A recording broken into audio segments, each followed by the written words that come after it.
Welcome to Coffee, Culture, and the Capital with Sophia and Greg.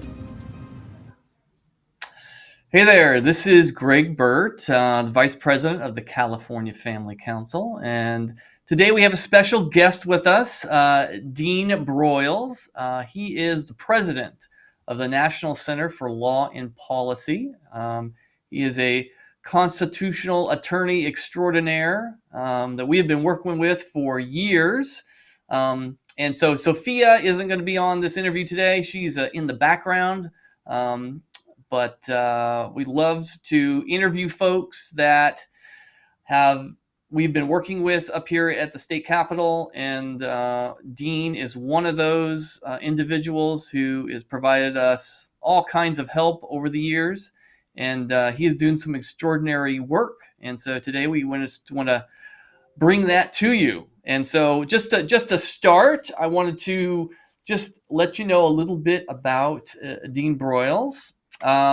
He has a Juris Doctorate from Regent University School of Law in Virginia Beach. And actually, Dean and I were going to school at Regent, not in the same the college. I was actually studying journalism and public policy, but we were there at the same time, and we never knew each other. That's because I guess lawyers didn't want to associate with journalists back then. But yeah, so a little more about Dean. He also has a bachelor's degree in sociology from Westmont College in Santa Barbara. And then I was going through your bio, Dean, and it said that before you went to graduate school to be a lawyer, you were actually a youth director at a church. When God called you to be trained to fight for religious liberty. Why don't you tell us a little about that? How did you go from youth pastor to constitutional attorney? Yeah, so back when I was at Westmont College, I was actually thinking of going into full-time ministry, either as a pastor or maybe as a Christian counselor. And I ended up changing my major to sociology with a minor in religious studies, and had been praying for years about what to do, and was in youth ministry. And then really, I knew I was going to go to probably grad school, but I didn't know for what. And it was during that time that God almost audibly, might as well have been audible, spoke to me, tapped me on the shoulder, and in so many words within about a 24-hour period, it was almost like I heard, "Thou shalt go to law school." And so I kind of was jokingly told my friends, I said, "Hey, I don't want to be a lawyer. I don't know what this is all about." But when I heard that they were training lawyers at Regent University to fight for religious freedom and constitutional rights, I got excited about that. And so I was blessed to be able to go there and be mentored by Jay Sekulow and some of the other staff at the American Center for Law and Justice and Constitutional Litigation. And it was a great experience. And I'm sad now that I know you, Greg, that we didn't meet then. I know. We would have been great friends, I'm sure. But we had to meet afterwards when we both came back to California after 10 or so years. So let's see, after you graduated at Regent, you came, I think, back to San Diego because that's where you're from, or at least that's where I know you've been all over the place, but. Yeah, so I'm a native Californian, but I grew up for 8.5 years when I was younger in Europe and Austria and Germany. And then my dad, part of the reason I was passionate about ministry is my dad was a pastor and a missionary and started Young Life in Austria. And so after we came back, I graduated from Carmel High School and then went on to Westmont in Santa Barbara, which is where I met my wife, Shona. And we got married in Julian. So she's a native San Diegan. And so after law school, we ended up back here. Okay, great. And so I guess you were in private practice for a little bit. Is that right? And before you started your organization, tell us about that. Yeah. So I'm getting old now. I graduated from law school back in 1995 and started practicing law and started doing religious liberty cases right away, and got additional training from Alliance Defending Freedom at their national litigation academies, and then started doing the work, and then incorporated the National Center for Law and Policy. Back then it was called the Western Center for Law and Policy back in 2007, and started moving towards doing this type of work more full time. And God just really blessed us, and we're still here in blue California, uh, you know, stirring things up and making a difference by God's favor and grace. That's right. Well, that's where we need constitutional attorneys here in California, where they don't typically respect the Constitution up here at the state capitol, as you well know. Tell us some of the type of cases you have covered over the years here in California. A real wide variety of pro-life, pro-family, pro-religious liberty, legal and public policy projects. All right. I would just, things like we do a lot of Bible club cases for Christian clubs on campuses. We've represented street evangelists who are harassed by the police and others. We've represented in the pro-life arena. I was able to serve as co-counsel in Niffler versus Becerra, which is a key Supreme Court case that went up to the U.S. Supreme Court and was decided in 2018. Let's talk about that a little bit. Yeah. I mean, I was here in the legislature when that was passed. There was a bill that was passed it was a bill to tell pregnancy care centers that they were going to have to let all their clients know where they could get free abortions, and they were going to have to communicate a government message. Here's where you can get free abortions, because that's not something that a pro-life center would tell their clients. They're there to provide information and help on how to have their child. And so how did that, why don't you tell us about the case, how that blatantly violated the Constitution? Yeah, the California thought it would be a great idea to try to run pro-life pregnancy care centers out of California, and they started by trying to compel them to engage in government speech to tell women coming into the clinics where they could get free and low-cost abortions supported by the government. And obviously, if you're a life-affirming pregnancy care center who's against murdering babies in utero or killing babies in utero, which is what abortion is, then obviously they didn't want to do that. So it was a compelled speech case, and the state was trying to control both the content and the viewpoint of the private speech of these pro-life pregnancy care centers that were mostly nonprofit organizations. Right, and then you won. What did the Supreme Court end up saying?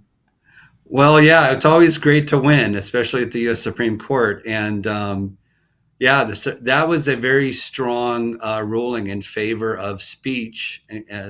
And people don't always realize that the freedom of speech and freedom of expression protects religious speech explicitly. And so that was religious speech that was being compelled by the government. And there was some really great, strong language that came from the justices in that opinion that not only is cited in, pro-life cases, but in speech cases more generally. The Niffler case is being cited over and over again in other rulings that have come out, both at the U.S. Supreme Court and lower federal courts.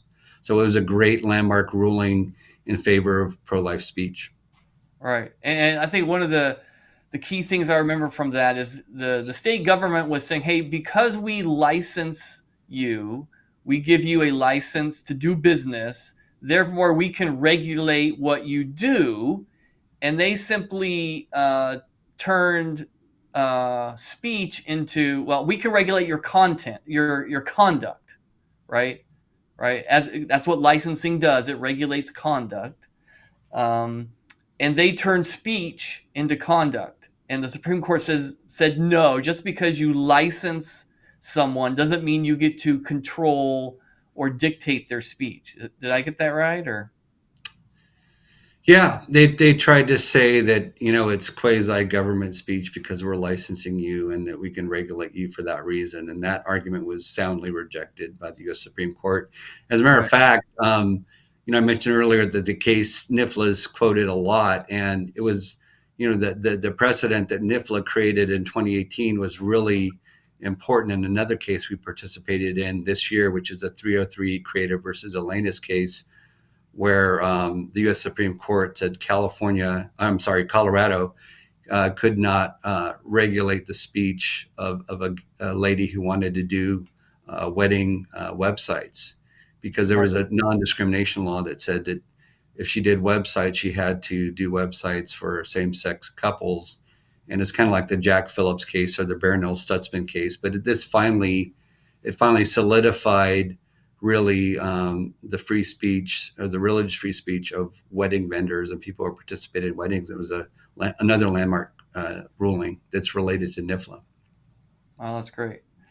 So, Dean, I know we've relied on you here at the California Family Council, especially when we have laws that are introduced that we know are unconstitutional, and and we can say they're unconstitutional. But since I'm not a lawyer, I'm actually a trained journalist and a government policy person. Sometimes it's very important that we have attorneys who reaffirm what we say about these bills being introduced. And so you've written some great briefs over the years, explaining to legislators why certain bills that have been introduced are unconstitutional, and you've also come up and testified to that effect. And I remember, I'm not sure you remember this, but I remember you came up and testified for a bill that we had helped introduce. It was a bill dealing with sex ed, and it was simply saying, hey, if sex ed is going to be taught in elementary schools, that parents should have an opt-in. You should get permission from parents before you teach sex ed, graphic sex ed, in elementary school. And do you remember coming up and testifying for that? I do. I do. It was quite the hearing, if you remember. It kind of got. Do you remember why everybody got upset in the audience? I don't know if you remember that. Gosh, I mean, I remember testifying. I believe that's the hearing where I testified was with a Muslim physician. That's right. And yeah, it was a very contested hearing with a lot of people speaking out on behalf of, and mostly on behalf of the bill. And it was a simple bill that just, as you said, would have simply notified parents, hey, A, you have a right to look at the materials and Right. they're going to be posted online. And B, you should have the right to opt out. And it should have been a no-brainer. But things that should be simple are not always simple. And definitely we've seen it. There's not only an anti kind of constitution or anti-First Amendment attitude in Sacramento. We've seen a lot in these hearings, but there's really almost an anti-parent or anti-family attitude where they believe the educators and the school districts know best on how to educate your child. No, we see that over and over. The experts, if they've got a degree or if they've been teaching for a while, they obviously know what kids need to know regarding sex. They know better than parents how they should deal with kids confused about their gender or sexual orientation. They have a very particular worldview that it's not Christian, and they believe that those who disagree with that worldview are actually doing harm to kids. And because they feel that it's their obligation to protect kids from harm, that means they're obligated to protect kids from their own parents who are who are simply saying things that they don't like. We're not talking about physical harm. We're talking about they view the Christian faith as harmful, especially related to gender identity. And this year, you were very helpful when we had tried to introduce a bill with another assembly member.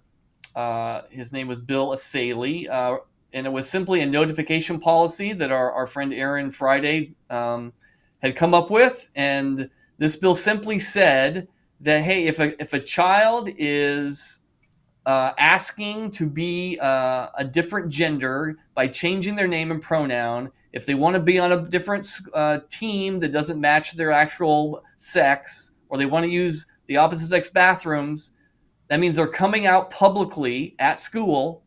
Everybody knows. Then you have to tell the parents. It was a very simple bill. We thought, how are they going to object to this?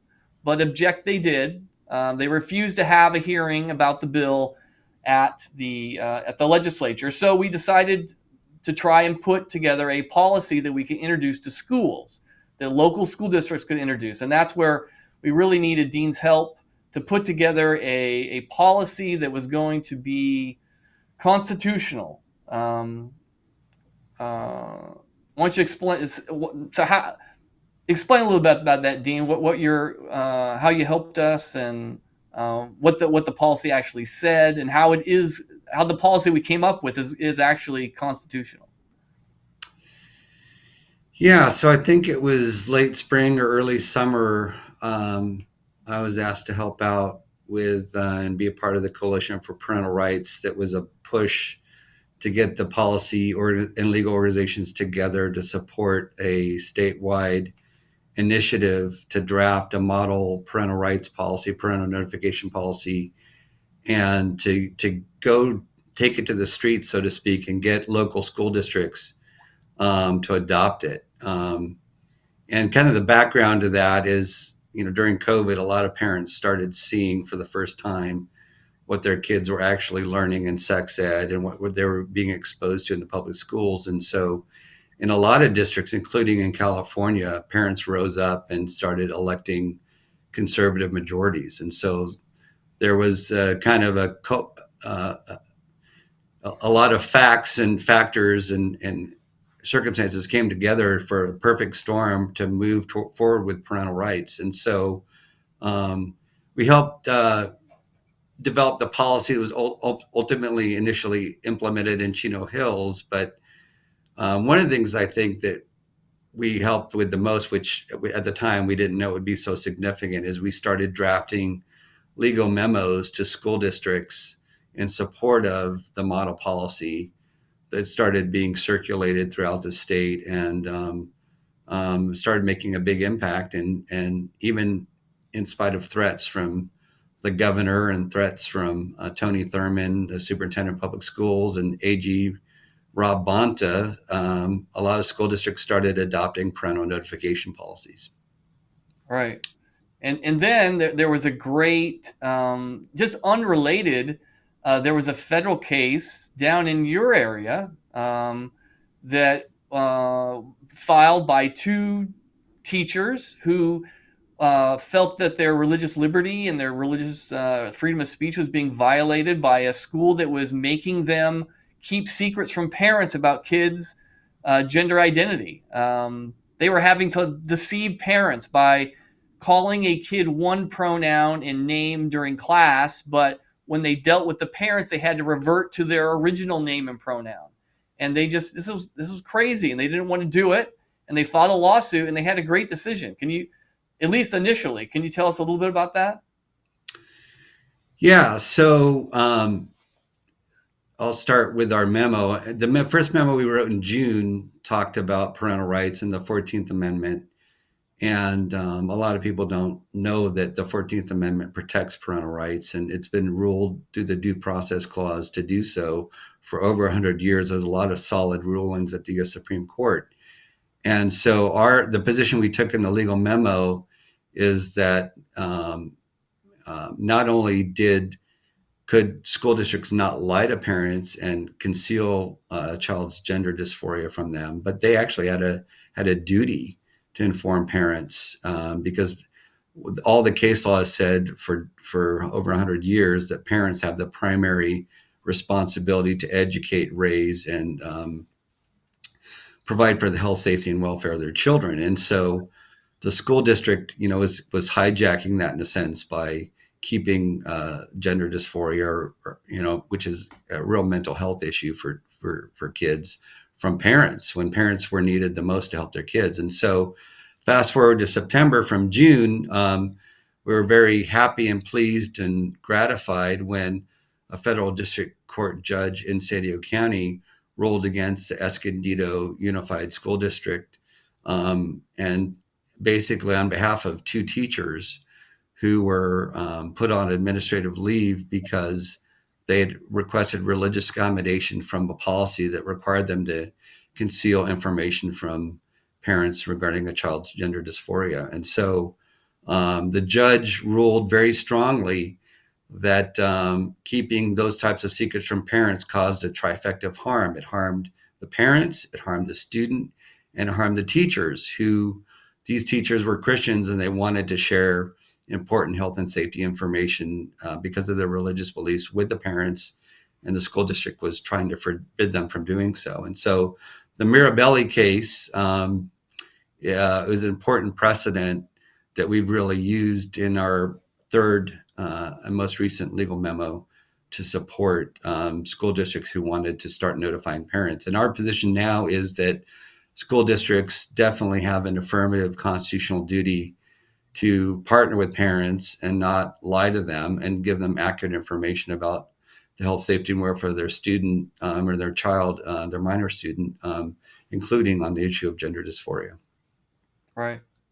No, that's great. I mean, I guess, and so, but we're having so far the results from state courts are so far a little bit different. I mean, it's a little more unclear what the state courts are due, because we did have the Attorney General sue Chino Valley, and the judge temporarily put their policy of transparency on hold. I know that they're going to have a bigger trial coming up this next year. What do you anticipate happening at the state courts? I know a federal court supersedes a state court, but it sounds like this is going to be in litigation a while. Yeah, I mean, as soon as I heard about that case in state court, it's pretty common that state court judges do not. They tend to favor state law, including state constitutional provisions. But one of the things we've been writing about in the memos and trumpeting to everybody who will listen is the whole concept of Civics 101, which is a supremacy clause of the U.S. Constitution, that where the U.S. Constitution speaks, it's a supreme law of the land, and it overrides and supersedes and quote unquote trumps any state law or any state constitutional provision to the contrary. So Bonta and Thurman and others have been running around the state saying, these policies or notifying parents violates state law. First of all, that's not true. The policies don't violate state law, but even if they did violate state law, the federal parental rights protected by the 14th Amendment would trump them. But right. This judge ruled in the state case not on the privacy issue, which was the main issue that the state argued in the Mirabelli case, but he took a different tack and said, I'm not going to look at privacy. I'm going to look at student equal protection rights and non-discrimination rights. And I'm going to rule on that basis that this state equal protection right of students to be free from discrimination, trumps parental rights or any argument that the Chino Valley may be making to defend the case. Now, there's two good results in that case. One is the judge, even though he got the law wrong, allowed a parental group to intervene, parents to intervene. But secondly, he didn't really put the whole Chino Valley policy on hold. He only ruled against two of the provisions, and he actually upheld for the time being the third provision that allowed parents to be notified if there was a change to the official record of the student. And so part of what we've done with the help of Aaron Friday, Aaron and I worked together to develop a policy that passes muster even under the state ruling, based primarily on the issue of records. And so not only do we think that Chino is still constitutional and it'll be upheld ultimately, but we also have a alternative policy ready to go for school districts who want to start notifying parents and don't want to have to wait till everything gets sorted out in the courts. But ultimately, I believe that the analysis of the federal ruling based on parental rights and the religious liberty rights of the teachers will prevail. Right. I thought one of the craziest arguments the state was making is that children have privacy rights from their own parents, right? Like a 5-year-old has a right to keep his private life separate, has a private life. A 5-year-old, hey, I got some things that my parents should know about, and it's up to me to decide whether my parents know about something as significant as changing your gender identity, right? I mean, that I've never heard that applied anywhere else. A parent signs off on everything, especially with little kids, right? So how in the world could they possibly argue that a 5-year-old has privacy rights that's found in the protection of the privacy rights that are put in the California Constitution? Yeah, I mean, the same analysis applies to equal protection rights. I mean, basically what the state court ruled is that vis-a-vis their parents, students have equal protection rights. No, and that's not true. You only have privacy rights or equal protection rights versus really a state or state actor. I mean, the state can't, those are protections that you are protected really from the government, not from other parties, especially your parents. And so it's just insane to rule. If you start ruling that children have constitutional rights against their parents, you're basically wiping out any right of parents to raise their children. And so it's insane. I mean, if we go down this road, So you're saying it's cultural suicide. so kids can't sue their parents for discrimination No, or violating their free speech rights? or violating their privacy rights. I mean, kids don't have privacy rights vis-a-vis their parents, and neither do they have rights of non-discrimination against their parents. They only have rights of non-discrimination really against the government or against an employer, but not vis-a-vis their parents. No court in the history of the United States has ever ruled that children have such rights against their parents, and it's the current Supreme Court's not going to go that insane kind of anarchistic route. It's just we can't have a functioning culture or society if we go down this road. And that's what I don't think people realize, that this notification policy that we're pushing, this is the line in the sand that we cannot let go, right? Because once the state establishes in their mind that kids have privacy rights from their own parents, we're done. I mean, we don't. The state rules us in our children. We are just custodians, and we'll have to obey the state on every parental decision we make. It will be up to them to decide whether we're doing a good job of teaching our kids the right values, right? And so it's how do we convince folks that this is really as bad and as serious as it really is?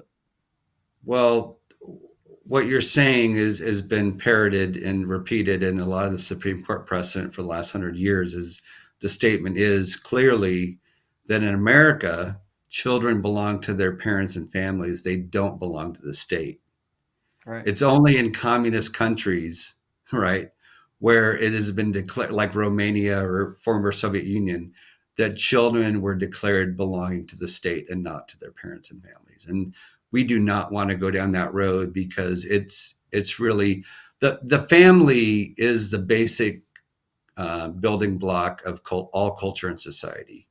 If you start picking apart and tearing apart the family and having the state transgress boundaries and basically acting as parents or in place of the parents, that's game, set, match for a healthy culture. Right. Well, let's talk about some of the other cases you've been working on. During the COVID era, the state shut down all kinds of churches. And really, I think you were the first one that took the state to court, if I'm not mistaken. Why don't you tell us about that? Yeah, I was the first one to raise a 3 alarm fire about it. I think somebody beat us to the court by about a week or so in Riverside, but I was trying to get both the local California and national organizations to care and start fighting it. And a lot of the organizations I called that are great organizations who I will not name on the air now were too busy helping people get government funds, PPE money, to keep going rather than focusing on keeping the churches open. And so I was distraught, and I wrote some op-eds and articles about it. And as a result of the articles I was writing, some of the other organizations started referring clients to me because they said, well, we're kind of too concerned or maybe afraid to take these cases now. But, it's like the Mikey Likes It commercials from the 70s and 80s. Like Dean will do it. Dean's crazy enough to take this on when everybody's afraid in the first few months of COVID. And so, I wrote an op-ed called Coronavirus Civil Rights in the Church, where I was upset at the government for overreaching and discriminating. At that point, I was upset with the churches and pastors for being silent and willingly shutting down for untold months on end. And I was really concerned. And so we filed an early case called Cross Cultural Christian Center versus Newsom. And shortly thereafter, a lot of groups started putting their toes in the water and started within a few weeks or months filing other cases. And I was glad to see a lot of people stepping up. At the end of the day, there were probably 15 to 20 cases against California alone. And I think California probably paid out $15 to $20 million in attorney's fees for blatantly violating the civil rights of churches and discriminating and targeting churches. And churches, for example, during that period, were the only organization or entity on the essential list. They were on the list of essential businesses, but they were the only place where you couldn't go or be in person. They had to do everything by video, right? So that was clear discrimination. And then later on, California was the only state insane enough to ban indoor singing and worship. And so just the parade of horribles went on. And at the end of the day, we prevailed after Amy Coney Barrett replaced Ruth Bader Ginsburg on the U.S. Supreme Court. And all the cases that we were losing, we started winning. But it took 5 wins at the Supreme Court before California finally waved the white flag and stopped discriminating against churches. Right. And then I know you've also dealt with a lot of employees who lost their jobs over COVID vaccination requirements. Why don't you tell us about that? Yeah, so after the church cases, I was kind of wiped out. So I went on sabbatical for 3 months. But right before I left, we trained with the help of ADF and others. We trained over probably between 180 to 100 attorneys nationwide and how to handle those cases, because a lot of attorneys don't do employment law, or if they've done employment law, they've never had a religious accommodation case. So Alan Reinach from the Church State Council and I did some training. And then when I got back from sabbatical, I realized a lot of people still hadn't been helped. So we started helping mostly nurses against sharp healthcare, and then ultimately some other people. We just settled a case a few weeks ago against NBC Universal, the big multinational media company. We're in the process of settling a case against a big Fortune 500 insurance company. So we've done mostly medical cases involving healthcare workers, but we've also done other cases. And basically the idea there is that employers have to accommodate your religion, your religious objections or religious concerns in the workplace, unless they can prove an undue hardship. And after the Supreme Court ruled this summer, it's harder now for employers to prove an undue hardship. And so a lot of employers were not complying with either federal Title VII, which is clear law in that area, and also in California, the FEHA, the Fair Employment and Housing Act. So a lot of employers were blatantly discriminating against the religious beliefs and practices and of their people. And so we've gotten great results. We've either settled all their cases, or we have one case going to trial against Sharp Healthcare, Gianello versus Sharp, in April. we just signed up a case against Kaiser on behalf of a nurse in Riverside County. So these cases are ongoing, and if we still have time, I'd like to talk to you about the Church of Compassion case too. Yeah, that was my next question. This is another case you have defending a church's religious liberty after they receive some government funds for something. Why don't you explain?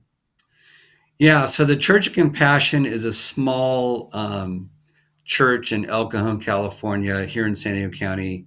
And they have a really wonderful Christian preschool on their campus. And they serve, I don't know, I think about 80 to 100 students and families there.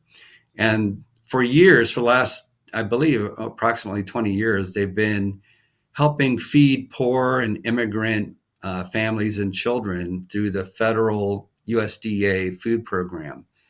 And that program funnels money from the federal government through the state. And recently, the California Department of Social Services took that over from the Education Department.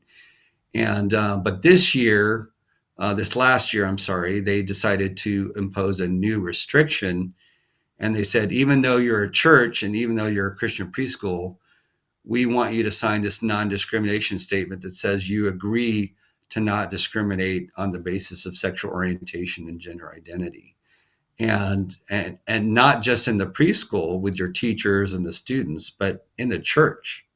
And so this would have really just decimated and blown up their biblical worldview on human sexuality. And it was the state, again, like in NIFLA, trying to tell a private Christian organization what to believe and how to act. And, it affected their bathrooms and pronoun usage. And I mean, just who their youth pastor was. If a transgender youth pastor wanted to work there, they couldn't deny them if they agreed to this non-discrimination policy. I mean, just insane stuff of government overreach, really Orwellian type restrictions, even beyond what we saw in NIFLA. And so this was a must-win case. We filed a motion for preliminary injunction after we filed the complaint. We invited our friends from Alliance Defending Freedom and Advocates for Faith and Freedom on the team to help us. And it was a fantastic result. Before we even went to court on the motion for preliminary injunction, the California Department of Social Services waved the white flag, and as the federal government had done recently at the federal level, and said, hey, we're going to grant you a religious exemption. We're going to give you over $50,000 in back food money that we've cut off for almost the last year. And we're going to pay $160,000 in attorney's fees and make sure that religious institutions know that they have a religious exemption if they object to the sexual orientation and gender identity non-discrimination provision. So it was we haven't done our official announcement of that result yet because we're waiting to have the point of being able to dismiss the case, but it's going to be a great victory for religious freedom. Wow, that's great. And so what is the constitutional principle that prevents the state I think a lot of times the state hands out cash, and with that cash comes strings. Like, we'll give you this, but you need to do this, right? And they do that with all kinds of things, whether it's education, whether it's handing money to a city. I mean, it's one of the ways the federal government controls all kinds of things, but the state does it too. So how is it that they could not do the same thing to the church? What constitutional provisions protect us from that type of action? So yeah, it's good question. It's really just the basic First Amendment 101, the freedom of speech and the free exercise of religion. And there's been several cases decided at the Supreme Court recently that basically say if the government's doling out money to organizations, they have to do it on a neutral basis. They can't say, I'm not going to give it to you because I disagree with your religious ideology or your religious orthodoxy. And there was a case, Trinity Lutheran was a big case at the U.S. Supreme Court, decided in the last 5 or 6 years, where a certain state was giving out these rubber chips from ground up tires to Okay. be to put on playground surfaces, right? And Right. they said, well, because of our state constitution, we can't give money to a religious organization. So we're not going to, even though we're giving this money to all sorts of private and public schools, we're not going to give funding for these, rubber chips, so that the Christian kids will scrape their knees, but the non-Christian schools, will be safe. So it's that it's basically a neutrality, non-discrimination provision that's really mandated and required by the First Amendment, which requires the government protection of the religious free exercise and freedom of speech. And so you can't, in other words, the government, when they're giving out money, they have to be neutral and they can't discriminate. All right. Well, that is great that the Supreme Court's now not blatantly, they're over and over. We see decision after decision where the government has been discriminating for years against Christian organizations, saying, "Hey, we can't give money to you because you're religious," as though that makes the discrimination okay, right? Wasn't there also a case in Maine where they had a program, they were handing out money for schools, private schools in Yeah. places where there weren't any public schools. They were handing out on an equal basis, but then they said, well, we can't hand it out to a religious school. And the Supreme Court said, no, if you're handing it out to private schools, you can't discriminate against religious schools, right? Doesn't matter if you don't like their ideology, right? So that is Yeah. that is a way that the state controls speech, right? I mean, by whose Yeah. money? There's an interesting historical footnote related to that. And it really has to do with the anti-Catholic attitude. There was these Blaine amendments that were passed in a lot of state constitutions, I think 80 to 100 years ago, to try to keep Catholic schools and, kind of pushed to the side and religious schools pushed to the side. And a lot of the state constitutions, including California, said things like, you can never give state money to a religious institution, right? And Right, so they're relying on those amendments to say that we can't give this money out. Well, the U.S. Supreme Court has basically said the Blaine amendments are unconstitutional because they require the state to discriminate, and the state can't discriminate, right? right. So That's great. Well, Dean, I think our time has come to an end. Is there any, remaining things maybe you wanted to say that we didn't get a chance to talk about? I think we covered most everything I wanted to talk about. Let me look here real quick. Yeah, I think we covered everything. San Diego pregnancy care centers. Oh, yeah. I don't know if you have time, but Yeah, well, this happened. We had a supervisor down there in San Diego who decided that she was going to introduce not a bill, kind of like an initiative, or hey, I'm presenting this. I don't know what they call it. It's not a bill, but it's a directive. And a Ordinance. directive. Hey, I want to look into suing and closing down all the pregnancy care centers because they're fake. And